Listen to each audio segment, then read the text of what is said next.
What's going on, everybody? Happy Memorial Day weekend 2021. I hope whatever you do this weekend, you have a really good time. But remember why we're celebrating this weekend. We're honoring the memories of all those who have fallen in the defense of our great nation.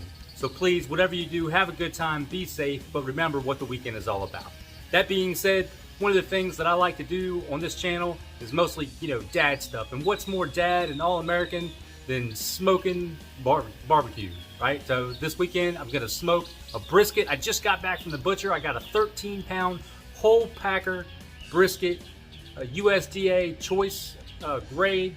So I hope this turns out. I've done it a few times. I'm not great at it, but what I wanna do is really make that content and show you how the process is done in case it's something you ever wanna consider trying. So let's go inside and let's check out what the brisket looks like. Okay, everybody, well, here it is as promised. This is the brisket. I got it from the local butcher, which is something I highly recommend. An old wise man once told me it's really quality in, quality out when it comes to smoking meat, especially a large piece of meat like a brisket. So if you can get that USDA choice grade or the highest grade that you can get, it's probably going to work out a little bit better for you. I've done this about 8 times now. And the best one by far was my first one when I actually went, paid the extra money, made the investment in the I think it's the choice, USDA choice grade brisket. So the nice advantage also of getting it from a butcher is you can have them basically trim it exactly how you want it. And so ideally, I think you want about a 1/4 inch of fat. So a whole packer brisket is where two muscles come together. You have the point, and then the point is this more meatier part here on the back, and then you have the flat. You can buy the flats separately, and it's a pretty similar process to cook those. I've done that twice now, but I prefer just to do the whole packer brisket. So the first thing that we're going to do, since it's all trimmed up and really ready to go, is I'm going to basically rub mustard, yellow mustard, all over the brisket on both sides. And then I'm going to, I just picked this up. There's a lot of different seasonings you can do. Most of your hardcore smokers out there, pit masters, just do a salt and pepper blend for brisket. But there's a couple different beef seasonings out there. The butcher that I got it from recommended this one. It's called Hardens. I know you probably can't see it from that far away, but so we're gonna rub the mustard all over it, and then we're gonna rub it really good in the Hardens beef seasoning. You can't really over season a brisket, so you just really want to soak it, rub it really good, as good as you can. So, okay, I'm going to do that and I'll check out. Okay guys, so I just did what I told you. I took the yellow mustard and I covered both sides, even the fat side, and I did obviously the bottom as well. And then it actually ended up only taking about one of these size containers of seasoning. But one of the things you want to be careful about with the mustard is you really don't want a lot of globs, because that's going to cause the seasoning not to lay right on there. But the other thing I forgot to say that I find important, and it's probably because I'm just not super good at this, but when you go to slice the brisket before you eat it, you want to cut against the grain. That probably goes for just about any kind of slicing of meat. So I usually make a little notch so I know exactly where I'm going to be slicing when hopefully we have this wonderful meal tomorrow night. So now the next step, and oh, by the way, this is the night before we plan to eat the brisket. We'll wrap it up really good, and probably 2 layers of this foil here, and then I'll be back with you tomorrow morning at about 4 a.m. You'll want to pull it out of the refrigerator and let it come to, well, it won't get all the way to room temperature, but let it start to warm up for about an hour, sitting out on the kitchen table. And that's about how long it's probably going to take you to get your smoker up to that 220 to 225 to 250 is where we're going to be smoking at tomorrow all day long. We'll talk a lot more about that tomorrow, but so I'll see you at about 4 a.m. Good morning, YouTube. We're back. It is currently time hack 4:26 a.m. I got up at 4. I pulled the brisket out. It's sitting on the kitchen table. and coming to I say coming to room temperature, but you know, at least just warming up a little bit. I got my we'll go over here and show you this stuff in a minute, but I got a chimney starter, which I highly recommend to start the charcoal, which is kind of my base for the fuel source. I do use I use hardwood lump charcoal. That's way better because you can add the hardwood lump charcoal to the firebox throughout the day, as opposed to using briquettes. If you have unlit briquettes that can put if you add those to the fire, it can add an off flavor to the smoke. So you want to use jagged lump hardwood charcoal whenever possible, and that's what I got going in the chimney starter behind me. Let me show you the kind that I got.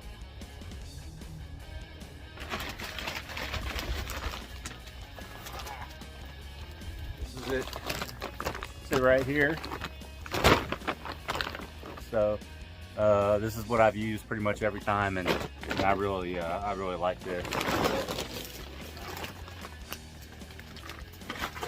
Okay, today we're going to be using pecan/pecan, depending on where you're from and how you say it, wood. But got a big bag here with these mini logs. So these are perfect for this.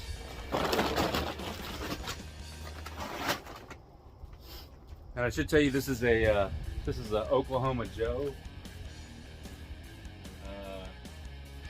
I don't know what particular type of Oklahoma Joe it is, but okay, let me show you some other things up close. Okay, so here we got our here is the smoker, and you'll get a much better look at this today when it's a little bit brighter outside. But here's my my charcoal warming up there in the chimney, and the left compartment here is basically the charcoal side of the with the offset firebox, and then the right side here is actually you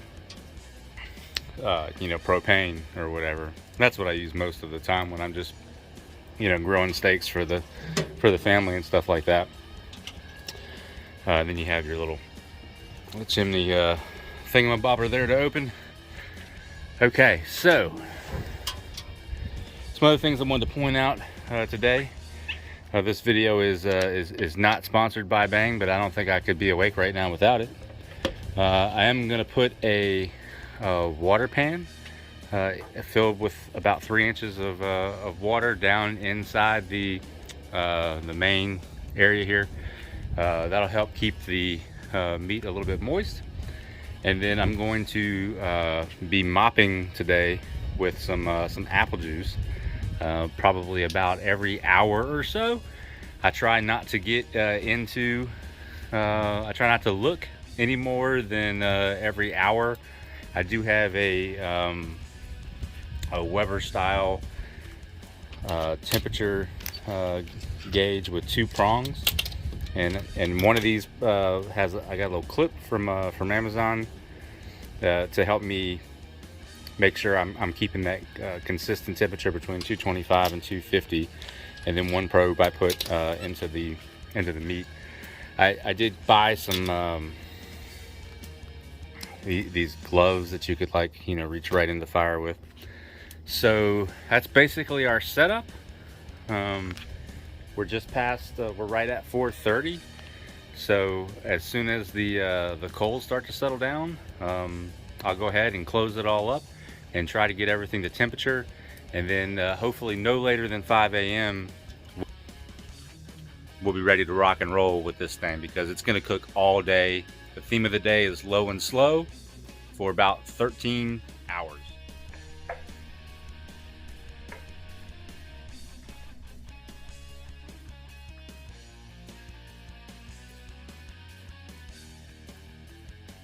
Okay guys, it's exactly 5 a.m. and we just put the meat on. I have one temperature probe down here on this side of the grill with a little clip I was talking about I got on Amazon, just to help me look at the the difference between the temperature gauge that's up here on top and what my Weber style thermometer is saying. I put the other probe right in the top and the kind of in the real fat part of the meat.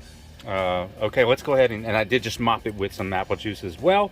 We'll be looking at this no more often than once an hour. So good luck, little guy. Big guy, I should say. Okay, everybody, we're coming up on 6 a.m., which means we've been smoking low and slow for about 1 hour now. I anticipated that this was the point that I was going to mop with apple juice about every hour. I think I'm gonna hold off a little bit because one of the commandments of smoking is if you're looking, you ain't cooking. So I really want to keep it closed down as often as possible. Let me correct something I said earlier on the grade of beef that this brisket is.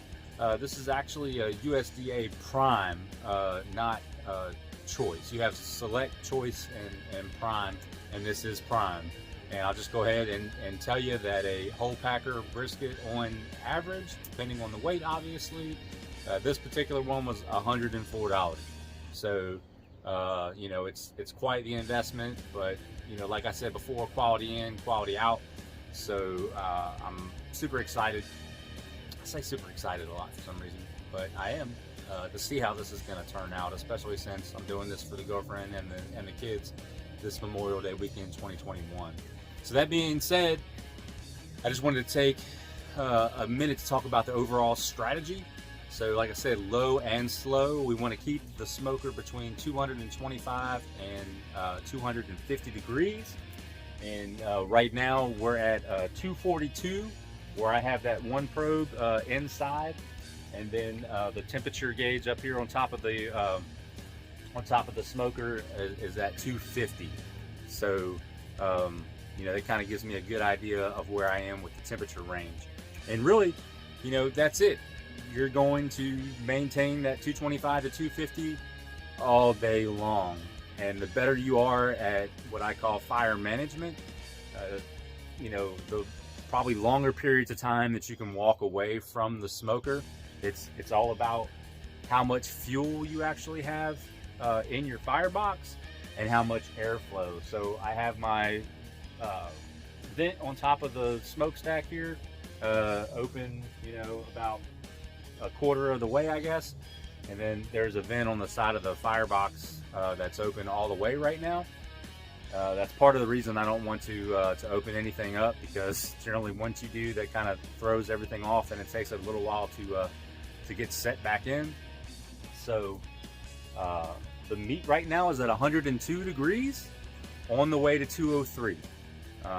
203 just seems to be the magic number where that meat just completely tenderizes, and the way you really predominantly want to check that isn't even by the temperature as much as if you take like the handle of a wooden spoon, you should be able to push that through the meat, and it should be like kind of like hot butter. That's the consistency that you're going for.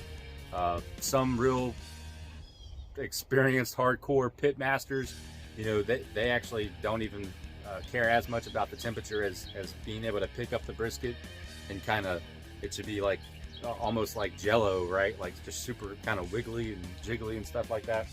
So those are the things you're looking at for doneness.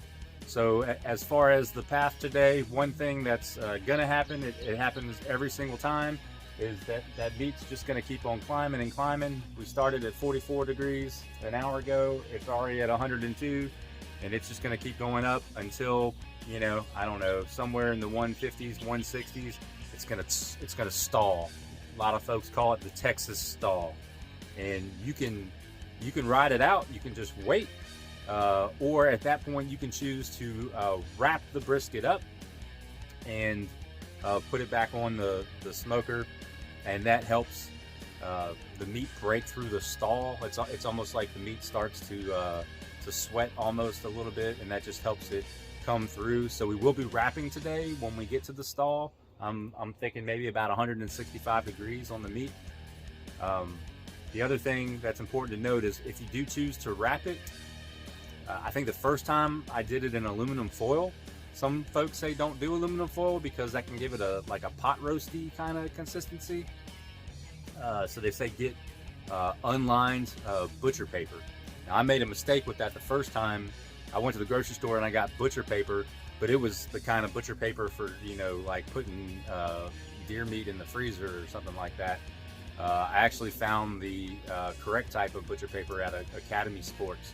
So they actually sell a lot of things that you need for smoking. You know, your wood chunks. You know, all kinds of gear that you need.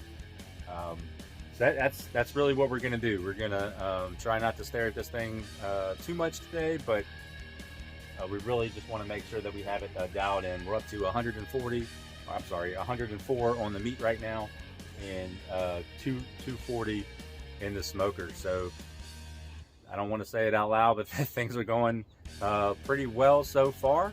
As long as I can keep that temperature consistent, low and slow all day long, I think we're going to have a really great product at the end of the day. Oh, and another big piece of the strategy is the meat has to rest, right? So ideally anywhere from 2 to as much as 4 hours would be an acceptable resting period. So what you do is when you get to that 203 degrees, you're going to pull it out, wrap it in a towel, and then put it in a dry cooler, and then forget about it, and then, you know, rest it up until you're ready to serve and slice. So I cannot wait for that moment tonight. So okay, we'll check back in, you know, here maybe in a half hour or so, and we'll probably do our first mop with the apple juice. Okay, everybody, we are 7 a.m., which means we are exactly 2 hours in, and I'm gonna do my first mop with the apple juice.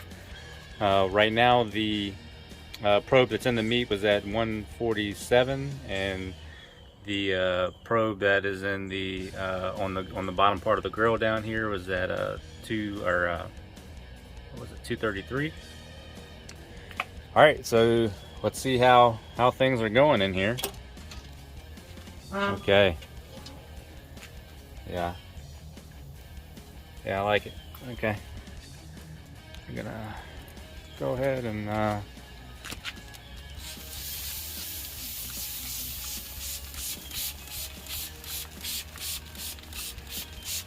mop it down pretty good. I'm really liking how that's looking.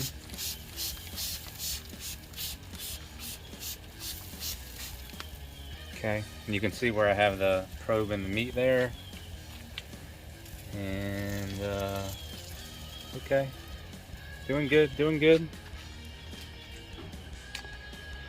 All right, and we'll hold it steady for about another 2 hours, I guess. Cool. Hey everybody, it's about 8:30. We're at 172 degrees on the probe that's at the very top of the meat. That's got there really quick. We're at 3.5 hours. I think it's gonna start to stall here pretty soon.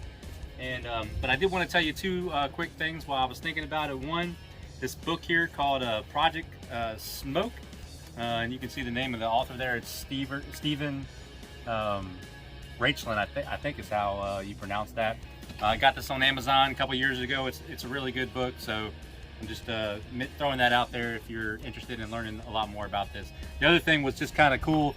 This morning I was just kind of walking around aimlessly in the driveway, and I went around to the front of the house, and I saw the neighbor was just kind of standing out there, just kind of staring at a grill, and I just kind of thought it was funny. You know, it's like another dad out there just kind of doing the same thing here on Memorial Day weekend. So anyway, we'll check back in about an hour and a half next time we mop. Peace. Okay guys, it's 9 a.m. That means we've been smoking for 4 hours now. The probe that's in the meat is registering 181 and 231 on the smoker temp. You can see the overall is reading about 250. I do think the meat is reading that high because of where the probe is, so I'm going to try and move it, get it a little bit deeper into probably the cooler part of the meat, so to get a better idea for where we're at. We should be getting close to the stall, but I don't think it's truly 181. So we'll see what moving the probe does. We're going to go in and mop now.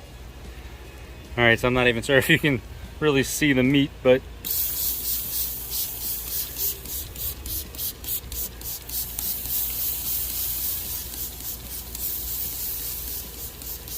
right, everybody, it is about 10 a.m., which means we've had about 5 hours of cook time now.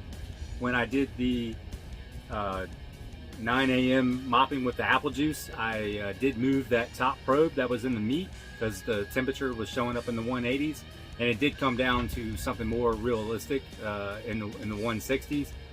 Shortly thereafter, it got up to 170.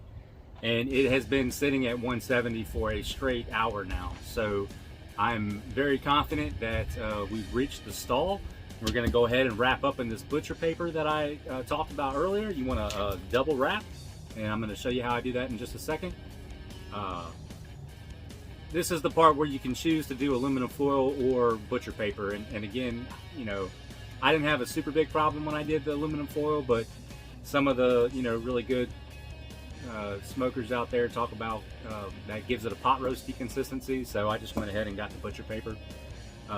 Now at this point, you're not really going to be getting smoke on the meat anymore, so I wanted to wait as long as possible before I did this.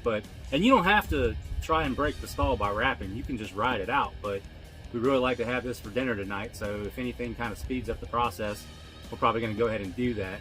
Now, one other thing to mention here at this point also, because you're not getting smoke, it kind of defeats the purpose of being on the smoker. So you could go ahead and put your oven at like 225 or so, and do it that way. But and then you don't have to worry about the fuel maintenance and everything like that. But I'm going to go ahead, and I got my setup all going on out here, my music and everything. So we're going to go ahead and finish it up out here. Sorry, I wanted to show you how I wrapped it. I got a little bit flustered there, but there she is, all wrapped up, and yeah, the wind was blowing the paper around and everything, so I just you know, like I said, I got flustered, and so yeah, I'm new at this whole making YouTube video thing. Okay, everybody, 10 and a half hours later, well, that's how long the 10 hours was the cook time. 13 and a half hours total time from putting it on the smoker to now.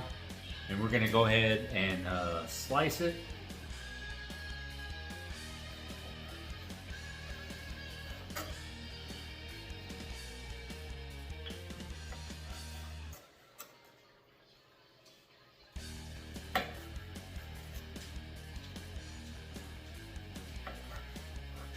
Wait till I get a good slice here to show you.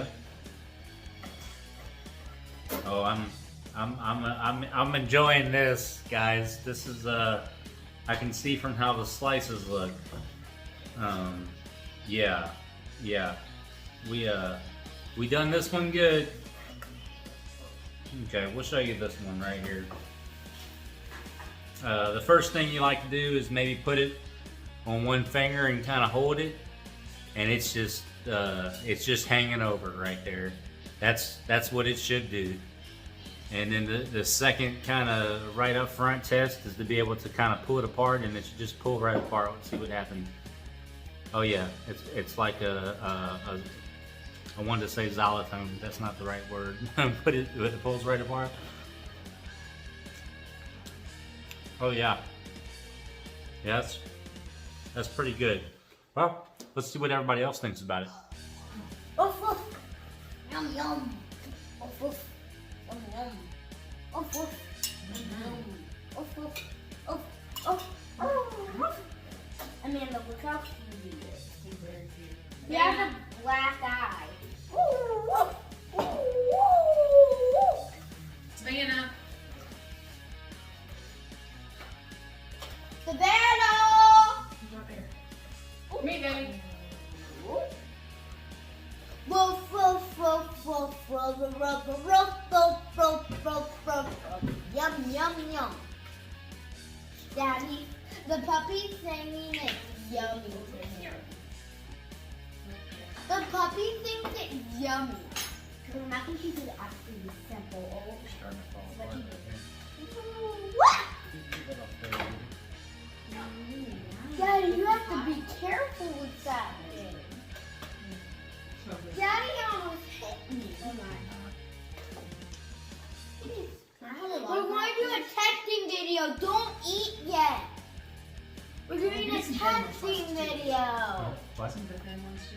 Just a couple of thin ones. No, wait, we can eat the brisket now? No. Yeah, you can already. I'm trying to look at the video. We're doing the video if we liked it or not. Okay, this is one of I hate it. I love it. I'm so good at it. Very full of nourishment. And then you guys- By This is what you're say, gonna do. I love it. This is what I'm going to do. Short by say, I love it. Short by say, I love it. Wait, can you give me one? No, that's not. Eat yours. Do that. You're down with one, yeah. Wait, take a piece of brisket. That's so good. I mean, most of them use it.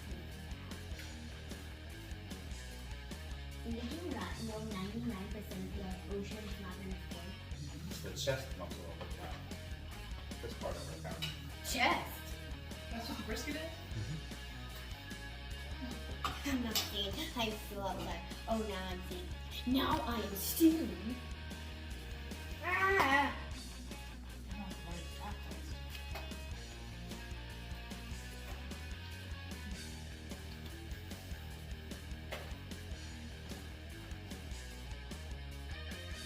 I don't take my soda.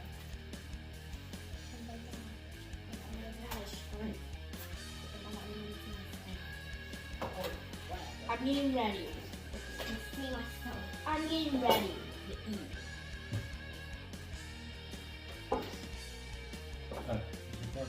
Hey, so finally, obviously the final judge for any of this is what everybody else thinks about the brisket in their honest opinion. What do y'all think?